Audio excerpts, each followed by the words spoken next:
ఆదిలాబాద్ జిల్లా కాంగ్రెస్ అధ్యక్షుడి పదవి అసలు ఎవరికి దక్కుతుంది అనేది ఉత్కంఠభరితంగా మారింది. డీసీసీ పగ్గాల కోసం ముగ్గురు కీలక నేతలతో పాటు ఓ ఎమ్మెల్యే సైతం పోటీలో ఉన్నారు. 2023 నుండి జిల్లాలో కాంగ్రెస్ పార్టీ బలం పుంజుకుంది. లోక్సభ ఎన్నికల్లో పార్టీ బలం, ఓట్ల శాతం కూడా పెరిగింది. ఈ క్రమంలో పార్టీని బలోపేతం చేసిన వారికే పోస్ట్ ఇవ్వాలని డిమాండ్ వ్యక్తమవుతుందట. ఇంతకీ కాంగ్రెస్ అధిష్టానం అసలు ఎవరి వైపు మొగ్గు చూపిస్తుంది? అసలు పోటీలో ఉన్న జిల్లా దిగ్గజాలు ఎవరు?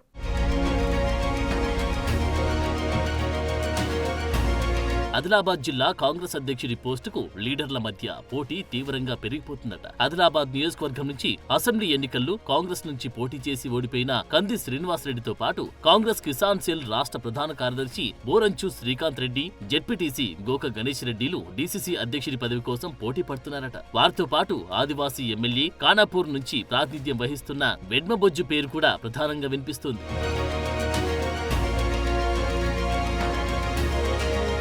2.5 ఏళ్ల క్రితం కంది శ్రీనివాసరెడ్డి కాంగ్రెస్ పార్టీలో చేరారు. శ్రీకాంత్ రెడ్డి 2004 నుండి కాంగ్రెస్ పార్టీలో ఉన్నారు. 2013లో గణేష్ రెడ్డి టీడీపీ నుంచి కాంగ్రెస్ పార్టీలో చేరారు. అయితే కాంగ్రెస్ పార్టీ రాష్ట్ర వ్యవహారాల ఇన్ఛార్జ్ మీనాక్షి నటరాజన్ ఇటీవల నూతనంగా పార్టీలో చేరిన వారి కంటే మొదటి నుండి పార్టీ కోసం కష్టపడ్డ వారికి అవకాశాలు ఉంటాయని చెప్పడంతో ఆశావాహులైన ఒకరిద్దరు నాయకుల్లో డీసీసీ పదవిపై ఆశలు సన్నగిల్లాయట. ఆ క్రమంలో అసలు డీసీసీ పోస్ట్ ఎవరిని వరిస్తుందో అనేది ఇప్పుడు జిల్లా రాజకీయాల్లో ఉత్కంఠ రేపుతోంది.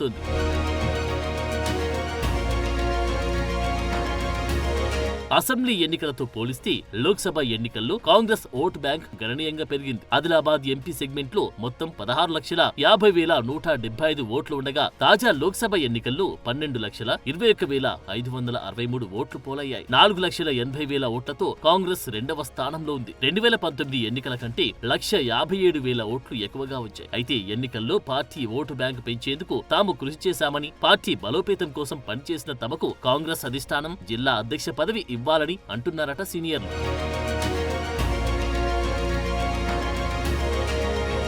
పార్టీలో సీనియారిటీ, గత అసెంబ్లీ, లోక్సభ ఎన్నికల్లో పనితీరు, లీడర్ల సామర్థ్యం పరిశీలిస్తుందట కాంగ్రెస్ హైకమాండ్. వచ్చే స్థానిక సంస్థల ఎన్నికల్లో సత్తా చాటేలా బాధ్యతతో పార్టీ కార్యక్రమాలను ప్రజల్లోకి తీసుకెళ్లే వారిని ప్రెసిడెంట్ గా ఎంపిక చేయాలని హైకమాండ్ భావిస్తుందట. మరోవైపు ఆదిలాబాద్ జిల్లాలో ఓటర్లను ప్రభావితం చేసే సామాజిక వర్గంతో పాటు లీడర్ల ఆర్థిక బలాబలాలను కూడా అధిష్టానం పరిశీలిస్తుందట. బీఆర్ఎస్ అధికారంలో ఉన్నంత కాలం ఆ పార్టీ వత్తిళ్లు, వేధింపులు తట్టుకుని కాంగ్రెస్ బలోపేతానికి కృషి చేశామని సీనియర్లు వాదిస్తున్నారట. అక్రమ కేసులు పెట్టినా భయపడకుండా పార్టీ లైన్ కి కట్టుబడి ఉన్నామని, ప్రజా వ్యతిరేక విధానాలపై పోరాడామని సీనియర్లు అంటున్నారట.